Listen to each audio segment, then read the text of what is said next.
You think your biggest hater is a bunch of other people, but really, your biggest hater is your self sabotage. Let's talk about it.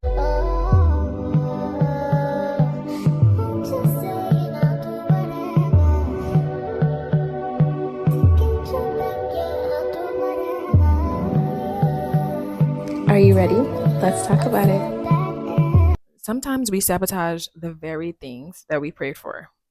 And I know all too well because I've done it many times. And we're going to get into it. I've actually done it more times than I like to admit. Like my YouTube channel, for example, you can pause this video right now, click on my profile, scroll to the bottom of my page, and you'll see that I started posting to YouTube 5 to 6 years ago. And guess what? I grew to 1,000 subscribers very quickly. I was right there, really close to my watch hours. I was getting brand deals. I was working with a lot of different hair companies, but I wasn't getting paid for it. And I thought that I wasn't growing in a fast way and I wasn't seeing true and real benefit from it at that time. And guess what? I sabotaged myself and I stopped. I stopped right before my life was about to change. And it's something I think about to this day because look at me years later trying to trying to create a whole new system and show up consistently this time around because I gave up then. I sabotaged myself out of the opportunity that God had for me because I was afraid of what comes with that. I was afraid of actually embracing the other side of it. And now I have to start all over. I've done that with businesses, I've done that with opportunities, I've done that with people. The thing is, it's not even that you're not good at what you're doing. It's just that you haven't done it long enough in order to see the results. You haven't posted long enough. You haven't showed up consistently. You did not, put in the work long enough in order to see it. So you sabotage yourself because you feel like, you know what? This isn't even worth it. I'm not seeing any results. A lot of times we want that instant gratification and we feel like if we're not getting it, then it's not worth it. Or we don't have the level of confidence in ourselves that we need where we know that we are deserving of this opportunity. We are deserving of receiving the abundance that comes with us pushing forward because we're so stuck in a mindset that we come from where it's like, you know what, I don't deserve this. Or we're so used to being around people with loser mindsets that we feel like, you know what, I might as well be a loser too. Who am I kidding? That is, whew, that is a sickness. It really is. And sabotaging yourself, it makes you like, I still want to, if I could talk to that girl, and I'm talking to her. If I could talk to that girl, me, that version of myself that gave up and sabotaged myself out of my YouTube opportunity, I would literally slap myself back into reality because what are you doing? Why in the world would you give up? We could be so close to success and give it all up out of fear or give it all up out of inconsistency. And that's the thing, you can know exactly what you need to do. You can have the vision board, you can have the planner, you can have the setup, the business idea, the opportunity, the resources. Hell, you can even have the motivation. And you still find a way to go back to the version of you that was comfortable. Why do we do that? Why? That is like, we have to really get into it. If you have an idea of why, you need to be putting it in the comments to help us out. It's like so degrading to yourself. It's like, oh my gosh, you don't even see yourself as worthy. You don't feel like you deserve this.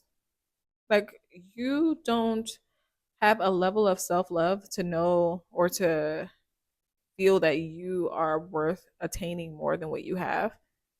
You feel like this is all that you're worth or all that you deserve. That is strange. And that mindset, ooh, where does that come from? And that's what this conversation is really about. And a lot of times, self sabotage isn't even like a dramatic thing that you're not doing, it's the small things that build up over time. It's I'll start tomorrow, or it's I'm going to scroll instead of working on that project. You know what? I'm just going to stay in bed all day and not go to the gym. I don't feel like it. It's constantly planning instead of executing. You're doing a lot of this and no action is being taken. Oh my gosh. And then it's waiting until you feel motivated. Have we not learned this by now? If you wait till you feel motivated to get work done, you're never going to get work done. You have to be so disciplined that even when you don't feel like it, and the thing is, I don't feel like people don't understand that because guess what? You go to a job and you go clock in even when you don't feel like it because you know what you're getting out of that, and you know that you have to go in order to keep those lights on and keep food in your mouth and the bills paid.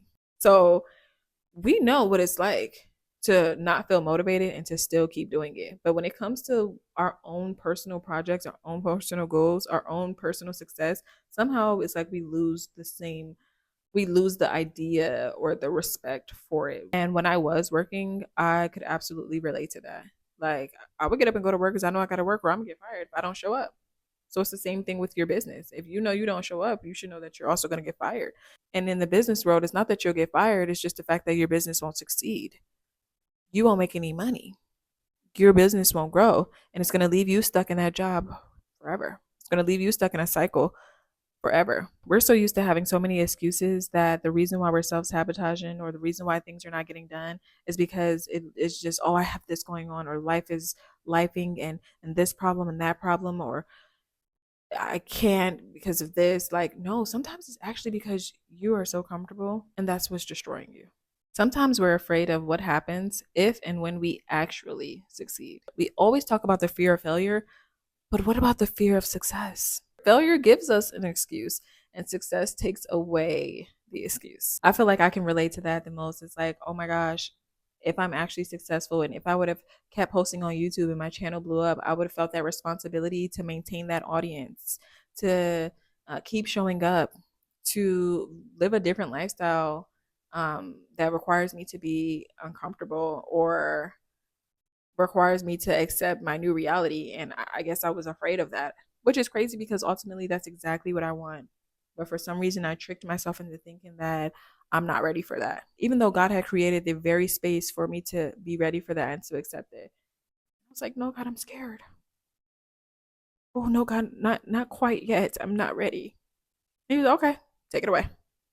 And now look at me, like, oh, why didn't I just listen to God? He knows exactly what he's doing. And you can know you're self sabotaging and still self sabotage. They say when you know better, you do better.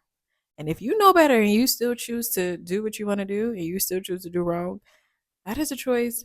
And that is self sabotage right there.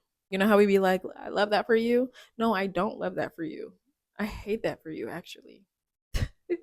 And you got to be real with yourself and you got to be real with your friends. Like all that, oh girl, I love you, that for you, I support you. No, sometimes we cannot be supporting the poor choices and behaviors that we and our friends are making. We have to be like, girl, no, I don't love that for you. I want you to do better. I want something more for you. And stop being haters. Stop being friends with people who are haters. Oh my gosh.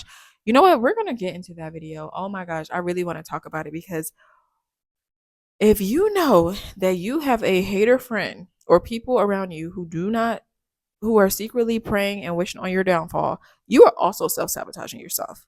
Because why are you hanging around people who you know don't support you and are waiting for you to fail? Anyways, I want you to ask yourself, what is something that you're doing that's keeping you from living the life that you want? Like, how are you self-sabotaging yourself in this current season and in your current reality? And I want you to journal about it. I want you to write it out because we need to recognize the source so that we can eliminate the problem. So maybe it's your phone, or maybe it's that raggedy man that you're keeping around. I'm just kidding. But maybe it really is your relationship. I definitely did experience that. I was afraid to let go because of all the time that I invested. So it's like, I'm not having this conversation with you because I'm trying to throw shame on you or make you feel less than. I'm telling you this because I've been in your shoes. Like, I've kept people around that did not need to be around, and I saw how much it affected my life. And once I got rid of them, it's been so freeing. So don't take any offense to what I'm saying, or don't feel like I'm picking at you. I've been there before. That's why I'm able to speak on it, because I'm sharing my story. And if you have not gone through that, this is for you to not go through it so you can learn from my mistakes and also learn from the girls' mistakes that's in the comments. Like, let's not keep making the same mistakes. Let's not keep influencing the same mistakes or teaching the same mistakes. My baby and my belly, she will not. She's going to learn from mommy. She's going to know, she's going to hear mommy's stories so that she don't make the same silly mistakes.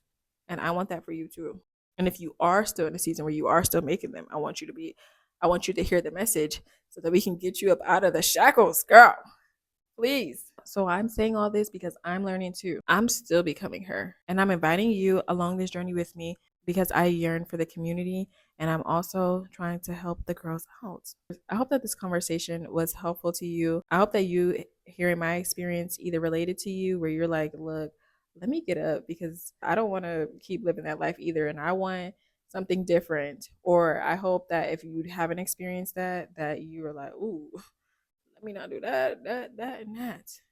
Because I know that I want something better. And girl, I want you to be better. Be better than me. Stop self sabotaging yourself. You deserve so much more than what you're giving yourself. You deserve so much more than what you're allowing yourself to accept. And that goes for everything. When you have real self love and real confidence in yourself, self sabotaging doesn't exist because you hold yourself to such a high standard and you look in the mirror and you see the highest version of yourself.